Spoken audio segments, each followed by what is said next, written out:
President, we are in a historic season as a country.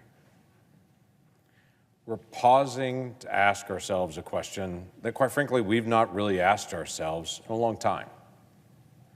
When does life begin? No, it's not just philosophical, it's not just theological, it's not just scientific, it's personal. As each person has to come to a decision, when does life begin?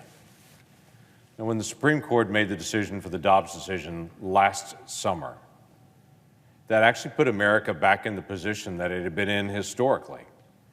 Our nation's 234 years old, and for 185 of those years, each state passed state laws to be able to determine the decision about this issue of when does life begin.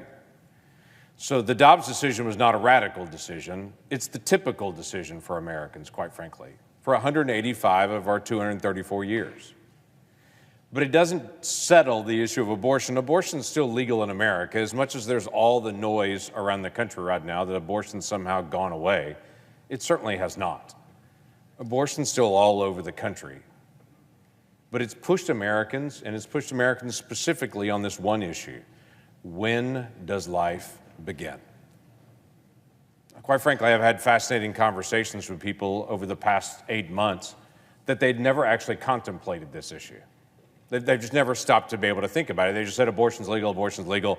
It's just a woman's choice, and they don't want to think about it. But when the decision came down, a lot of people had to stop and say, when does life begin? Is it at birth? Is it after birth? Is it 10 minutes before birth? Is it a month before birth? Is it 2 months before birth? Quite frankly, I've had this conversation with a lot of folks, and some folks have told me, well, it's at viability. I said, okay, well, define viability for me. Because viability in 1973, when the court was struggling with Roe v. Wade, was very different than viability now. Medical science has advanced tremendously. So is viability 26 weeks, or is it at 21 weeks of gestation? And if it's at 21 weeks, what's the difference between 20 weeks and 19 weeks? What's the difference between 18 weeks? I look at these two pictures right here of this child. This one's out of the womb. This one's 5 months earlier. And I ask the simple question, what's the difference between these two pictures of this child? The only difference between that sonogram picture in the womb and that child outside of the womb is time. That's it. The same DNA is in this child as in this child. The same parents, the same development, everything's the same. The only difference is time. I'm 5 months older than I was 5 months ago because I've aged 5 months. So did that child from that moment. So my question's very simple. When is a child a child? When does life begin?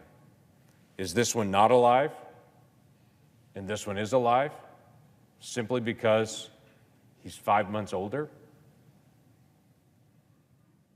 When's a child a child?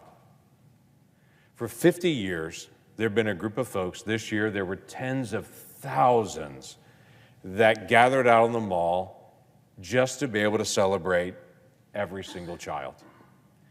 They've done it for now 5 decades. Since the Roe v. Wade decision came down.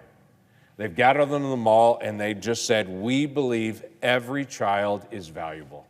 Every child. There aren't some children that are disposable and some children that are valuable. We think every child's valuable. Now, that's not a radical concept. I have folks that yell and scream at me, quite frankly, and say a woman has the right to be able to choose. And I ask just the very simple question of them, in great respect. Has the right to choose to be able to take the life of a child at what age? Because that child is valuable, and so is that child.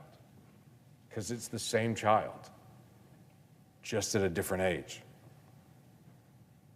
I celebrate the folks that have for 5 decades gathered on the mall and have marched for life and have said, we will not forget the value of every single child.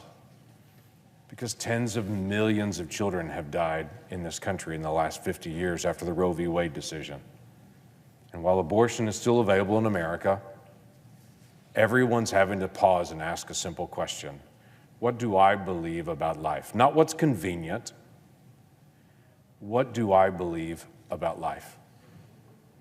I've been very outspoken on this floor about my frustration with the Biden administration. I've not held back on this because they are the most pro-abortion presidency in American history. They actively work on increasing the number of abortions in America, and I find that not only appalling, I find that painful, that we as a nation have a policy of finding ways to increase the death of children. That's not who we should be as a nation. We should be working to be able to protect the life of every single child.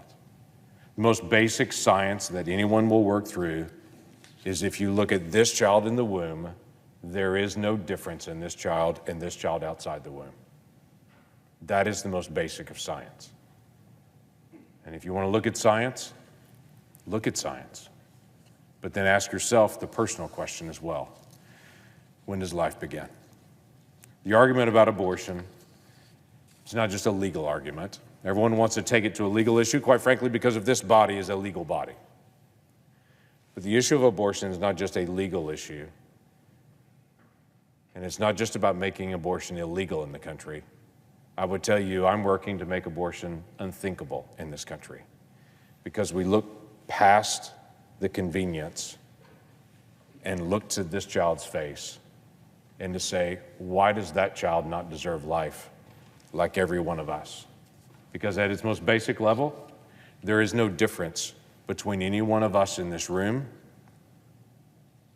and when we were at this stage right here in our mother's womb, except for time.